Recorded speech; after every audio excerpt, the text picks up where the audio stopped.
Hello दोस्तों, आज हम चर्चा करने वाले हैं न्यूमेरिकल के बारे में। और न्यूमेरिकल हम किस पे आधारित करेंगे? तो न्यूमेरिकल हम आधारित करेंगे कूलाम बल पर। जैसा कि कूलाम बल का जो आप फार्मूला जानते हो, कूलाम बल को हमने प्रूव भी किया था पिछले क्लास में। तो कूलाम बल F इक्वल टू क्या बनता है, 1/4πε0 into Q1 Q2 by are square. और ये कहाँ पर ये बल लगता है? तो मैंने बताया था आप सभी को कि कूलाम बल जब भी लगता है ये दो आवेशों के बीच में लगता है। अगर दो आवेश अपने पास हो, वह चाहे सजातीय हो या फिर विजातीय आवेश हो, और उन दोनों के बीच में अगर r दूरी होता है, तो इस परिस्थिति में वो दोनों एक दूसरे के ऊपर एक बल आरोपित करते हैं, जिसको हम निकालते हैं कूलाम बल की सहायता से। अब यहाँ पर कूलाम नियम से हम कूलाम बल को भी रिप्रेजेंट हम ये जानने की कोशिश करेंगे आज, F equal to 1/4πε0 into Q1 Q2 by are square का प्रयोग कैसे करना है। चलिए इसके लिए पहले एक सवाल देखते हैं। सवाल ध्यान से समझिएगा, सवाल कह रहा है। सवाल ये कह रहा है कि तांबे के दो विद्युत रोधी आवेशित गोले, मतलब तांबे के दो विद्युत रोधी आवेशित गोले हैं ए और बी, और ए और बी के केंद्रों के बीच की जो दूरी है वो 50 सेंटीमीटर की दूरी है। मतलब पहले गोले और दूसरे गोले के जो केंद्र हैं उनके बीच की अगर दूरी की बात करते हैं तो दूरी कितनी बनती है, 50 सेंटीमीटर की दूरी बनती है। चलिए इतना क्लियर है। यदि दोनों गोलों की त्रिज्याएं केंद्रों के बीच की दूरी की तुलना में नगण्य हों, मतलब हम ये मान लेते हैं कि जो दोनों का रेडियस है, दोनों गोलों का जो रेडियस है यानी त्रिज्या है, वो उनके बीच की दूरी की तुलना में ना के बराबर है, नगण्य है, तथा प्रत्येक पर 6.5 गुणे 10⁻⁷ कूलाम के सजातीय आवेश हों, तो उनके बीच आरोपित स्थिर विद्युत प्रतिकर्षण बल ज्ञात कीजिए। स्वाभाविक है कि जब दोनों आवेश सजातीय होंगे तो उनके बीच में काम करने वाला जो बल होगा वो क्या होगा, प्रतिकर्षण बल होगा। चलिए इसको हम थोड़ा फिगर के माध्यम से समझने की कोशिश करते हैं। अपने पास एक आवेश यहाँ है और एक आवेश यहाँ है, ये दो गोले हैं, दो गोले हैं, दोनों आवेशित, और यहाँ पर इसका जो आवेश दे रखा है 6.5 इंटू 10⁻⁻7। जितना आवेश इसका है सेम टू सेम उतना ही आवेश इसका भी है, तो 6.5 इंटू 10⁻⁻7। इनके केंद्रों के बीच की दूरी, अब इनके केंद्रों के बीच की दूरी की हम बात करेंगे, तो इनके केंद्रों के बीच की दूरी टोटल कितनी बन रही है, 50 सेंटीमीटर बन रही है। चलिए बहुत बढ़िया। तो डाटा हमारा क्या दे रखा है, सीधा सीधा डाटा क्या दे रखा है, तो डाटा हमारा क्या दिया है, देख लीजिए ध्यान से। सवाल जब भी आपको सॉल्व करना है न्यूमेरिकल, सबसे पहले जो डिटेल दिए रहते हैं उनके बारे में हमको चर्चा करना होता है। तो सबसे पहले हम देख लेते हैं कि आवेश क्या दिया है। अब चूंकि दोनों जो गोले हैं उन दोनों का आवेश सेम है, तो अतः आप क्या कर सकते हो कि Q1 इक्वल टू Q2 कर सकते हो, और ये बराबर कर सकते हो कितने के, 6.5 इंटू 10⁻⁻7 कूलाम के। और इनके बीच की जो डिस्टेंस दे रखा है वो कितना दिया है, r बराबर 50 सेंटीमीटर। हम जो कैलकुलेट करेंगे सेंटीमीटर में नहीं करेंगे बल्कि किस में करेंगे, मीटर में करेंगे। तो सेंटीमीटर को सबसे पहले हम किस में परिवर्तित कर रहे हैं, मीटर में कर रहे हैं।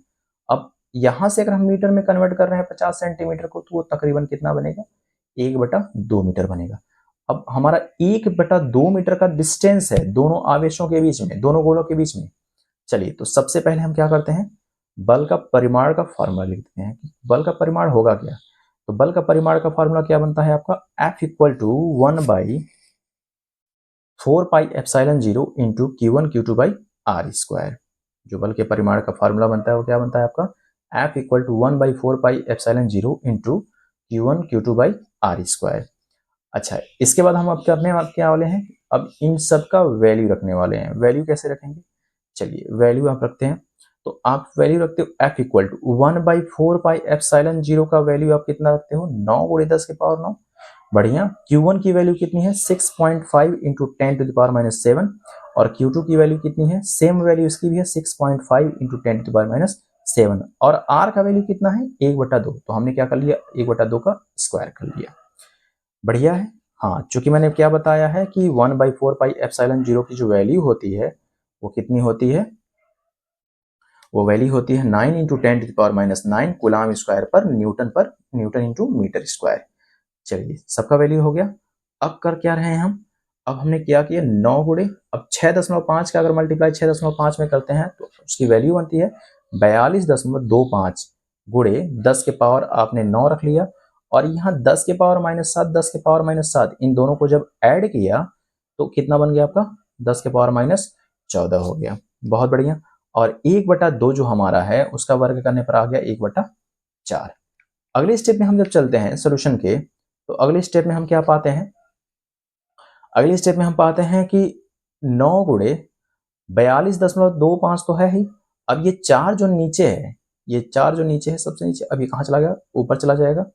और यहाँ पर अगर आप 9 घात में से 14 घटाते हो तो 10 के पावर 9 से आप 10 के पावर -14 जब ऐड करते हो तो आपकी जो वैल्यू बनती है वो कितना बनता है, 10 के पावर -5, जो कि 9 प्लस पॉजिटिव और ये 10 के पावर -14 ये निगेटिव है। तो जब घातों को जोड़ रहे हैं हम तो 9 में से हमने 14 को घटा दिया तो कितना बन गया, 10 के पावर -5। अब करने के वाले हैं, अब हम करने क्या वाले हैं, 9 गुणे 42.25 और गुणे 4 इन सब का हम मल्टीप्लाई कर लेंगे। मल्टीप्लाई करेंगे तो इनकी जो वैल्यू आएगी वो वैल्यू आएगा आपका 1531। जो हमने मल्टीप्लाई किया 9 गुणे 42.25 गुणे 4, तो इसका जो वैल्यू आ रहा है वो कितना आ रहा है, 1521 गुणे 10 के पावर -5। अच्छा, जब इसको हम पॉइंट लेने की बात करेंगे, जो हमारा ये पूर्णांक है, पूर्णांक से अगर इसको हम दशमलव में बदल रहे हैं तो 3 डिजिट तक हम वापस आ रहे हैं बाएं साइड में। अगर हम 3 डिजिट बाएं साइड में आते हैं तो हमारा मिलेगा 10 के पावर 3 प्लस में।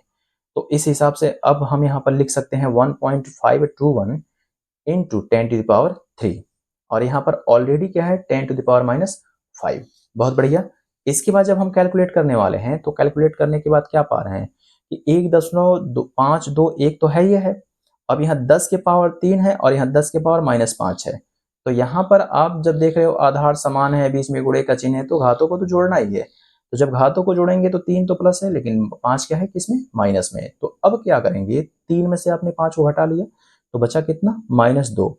यानी अभी जो इसमें आप बल फाइंड आउट कर रहे हो, प्रतिकर्षण बल, वो कितना आप पा रहे हो, 1.521 इंटू 10⁻²। न्यूटन का बल लग रहा है उन दोनों गोलों के बीच में। और वो भी किस प्रकार का बल है, सजातीय आवेश होने के नाते वहां जो बल होगा वो प्रतिकर्षण होगा।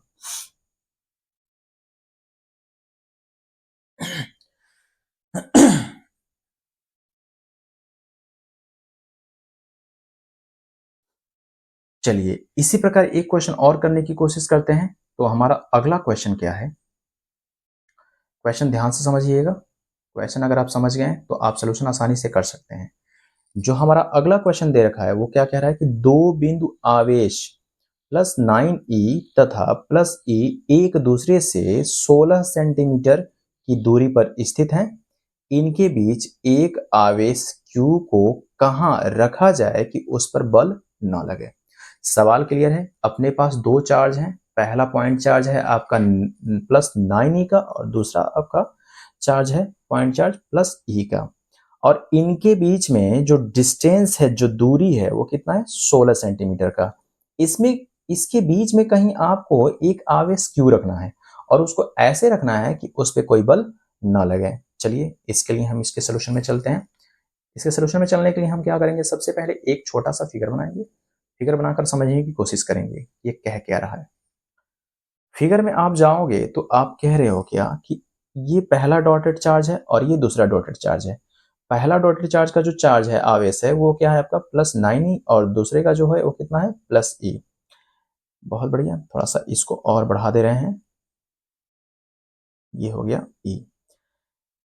ये 9e और e के बीच का जो डिस्टेंस है, यानी दोनों आवेशों के बीच की जो दूरी है वो 16 सेंटीमीटर है। अब इस सवाल में कहा क्या है, इस सवाल में कहा क्या है जरा वो देखिए। कहा ये है कि इनके बीच में एक आवेश q को कहाँ रखा जाए कि उस पर जो बल है वो बल ना लगे। तो हमको q को सिचुएटेड करना है और q को ऐसे जगह पे रखना है जहां पर कोई बल काम ना करे। तो इसके लिए हमने मान लिया कि बल अपना जो हमने मान लिया कि आवेश जो हमारा q है वह 9e से x दूरी पर है, x सेंटीमीटर की दूरी पर। और अगर ये x सेंटीमीटर की दूरी पे है तो यहाँ से स्वाभाविक है ये दूसरे वाले आवेश से कितनी दूरी पर हो जाएगा, 16 माइनस x सेंटीमीटर।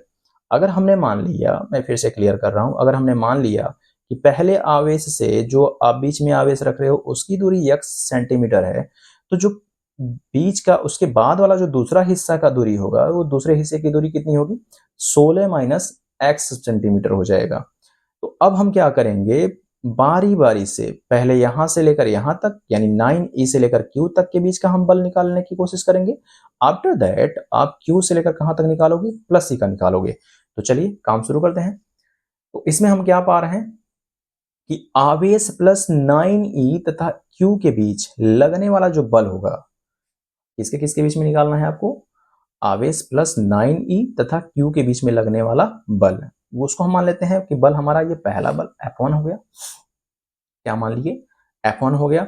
और F जो आप कह रहे हो कूलाम बल से आप जानते हो, इसका फार्मूला होता है कि दो आवेशों के बीच में लगने वाला जो बल होता है 1/4 pi epsilon 0 into Q1 into Q2 by are square. तो Q1 की जगह हमने क्या कर लिया, 9e कर लिया, और Q2 की जगह हमारा क्या है, Q है। बीच की दूरी का वर्ग होता है, तो हमने बीच की दूरी क्या लिया है, x। तो हमने बीच की दूरी का x का कर लिया स्क्वायर, यानी आपका हो गया 9e into q by x square. ये तो रहा 9e और q के बीच में लगने वाला बल। अब हम क्या निकालने वाले हैं, q और e के बीच में लगने वाला बल। अभी हमने क्या निकाला, पहले आवेश और जो आप बिंदु आवेश बीच में जो रख रहे हो उसके बीच का जो लगने वाला बल है। अब क्या निकालने वाले हैं, जो q है यानी जो आवेश को बीच में रख रहे हो वो, और उसके बाद जो दूसरा आपका आवेश उसके बीच के हम निकालने वाले, उसके बीच में लगने वाले बल को। चलिए बढ़िया है, निकालते हैं। तो अब क्या करने वाले हो, आप निकाल लीजिए। तो आप लिखे हो क्या हो, आवेश q और प्लस e के बीच में लगने वाला बल, इसको हम मान लेते हैं कि F2 है। इस बल को हम क्या मान लेते हैं, यह बल आपका क्या है, F2 है।